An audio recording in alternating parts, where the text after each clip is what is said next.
We live in a world of endless choices, instant gratification, and boundless freedom.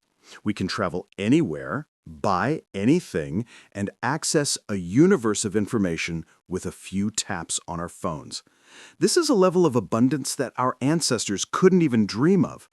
And yet, with all this freedom, why does it feel like so many of us are adrift, unfulfilled, and just plain unhappy?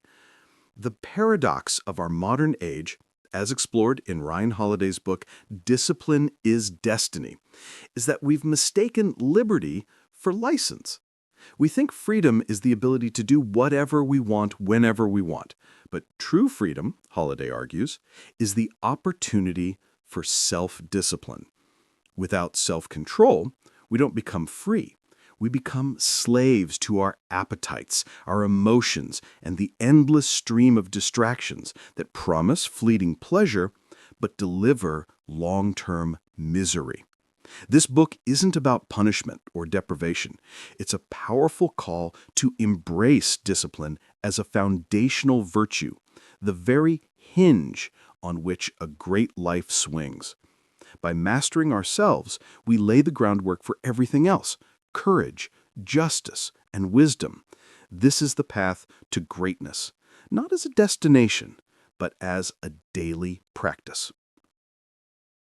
The four cardinal virtues and the power of temperance. At the heart of this philosophy lie the four cardinal virtues of Stoicism: courage, temperance, justice, and wisdom.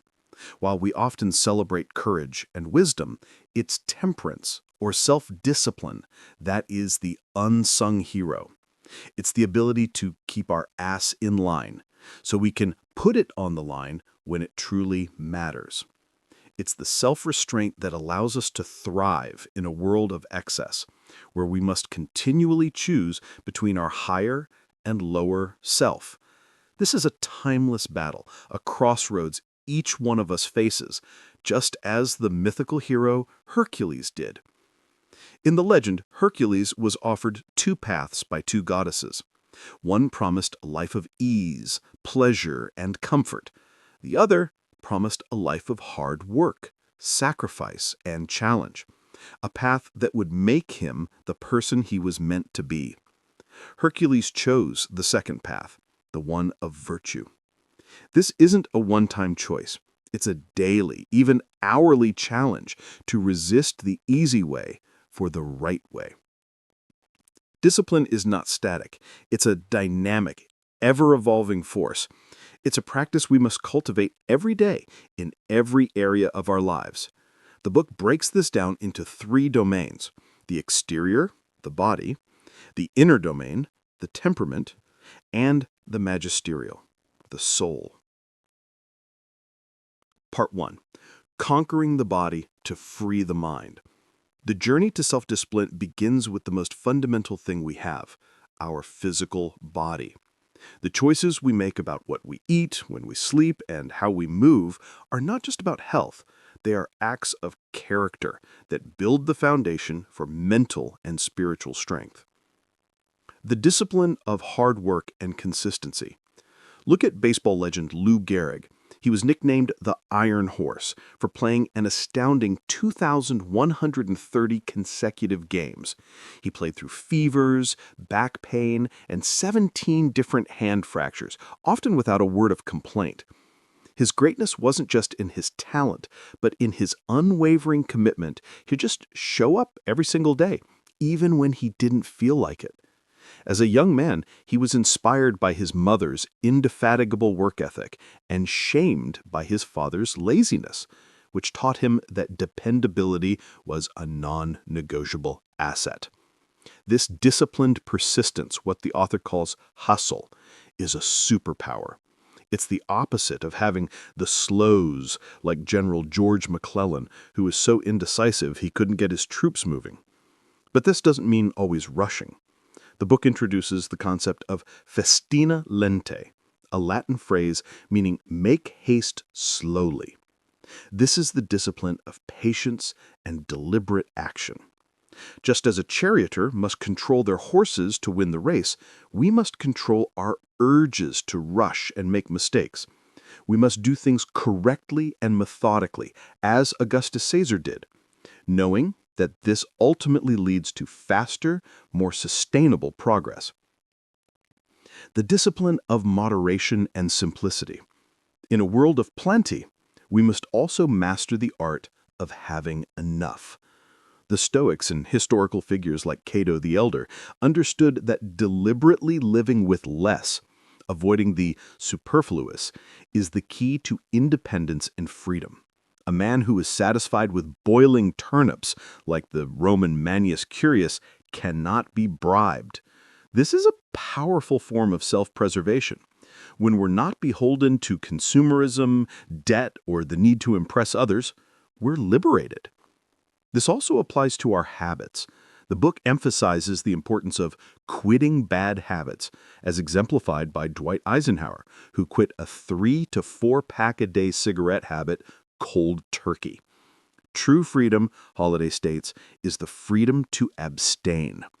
Anything that masters us, whether it's a substance, a compulsion, or even an unchecked ambition, makes us a slave. The discipline of care and recovery. Discipline isn't just about pushing through. It's about knowing when to stop. Coach Greg Popovich of the San Antonio Spurs famously took a $250,000 fine to rest his star players, a practice now known as load management. He knew that overwork is a form of indiscipline that leads to burnout and injuries. This is a critical lesson for all of us. You can't be great for the long haul if you don't build in time for rest and recovery. This includes sleep, which the book argues is an act of character. Admiral James Stavridis, for example, made sleep a priority for his crew because he knew it was essential for making good decisions under pressure. The disciplined person understands that adequate rest is a necessity for peak performance, not a luxury. Part 2. The inner domain, mastering the mind and temperament. Beyond the physical, the most crucial battleground for discipline is our internal world. This is where we control our thoughts, emotions, and reactions. The discipline of a calm and focused mind. George Washington, a man of immense passions, cultivated a lifelong mantra to see things in the calm light of mild philosophy. He used this discipline to pause between stimulus and response, preventing his temper from dictating his actions. This is the essence of temperament, which the book argues is more important than talent. The book also emphasizes the need for focus. Composer Ludwig Beethoven would enter a trance-like state, a raptus, to seize a musical idea and lock into it completely. He understood that in a world of endless distractions, intense focus is a superpower. This focus, however, must be directed towards the main thing. Booker T. Washington, a man with countless demands on his time, had the discipline to say no to anything that didn't serve his primary goal of uplifting an entire race of people. The discipline of patience and humility. Just as we must hustle, we must also know how to wait. Joyce Carol Oates, a famously prolific writer, puts every manuscript in a drawer for a year before she revisits it. This is the discipline of patience, which allows her to gain perspective and refine her work. The book warns against perfectionism, which is described as a vice that can lead to creative paralysis. It's a form of ego that keeps us from shipping our work, convinced that the audience cares as much as we do about the details. The discipline here is knowing when to say, "This is done," and move on. The book also delves into the dangers of unbridled ambition. Napoleon, as a young man, wrote an essay warning against ambition as a violent and unthinking fever. As emperor, he ignored his own advice, and in his endless quest for more, found himself exiled to a rock in the ocean. Ambition, like any powerful force, must be tempered by self-control to prevent it from consuming us and harming others. The discipline of boundaries and self-containment. To maintain our inner calm, we must set boundaries. The book highlights figures like Queen Elizabeth II and George Washington, who were famous for their reserve. They understood that keeping their personal life private and not getting entangled in other people's drama was essential for their sanity and effectiveness. As a leader, you must be the adult in a world of emotional children.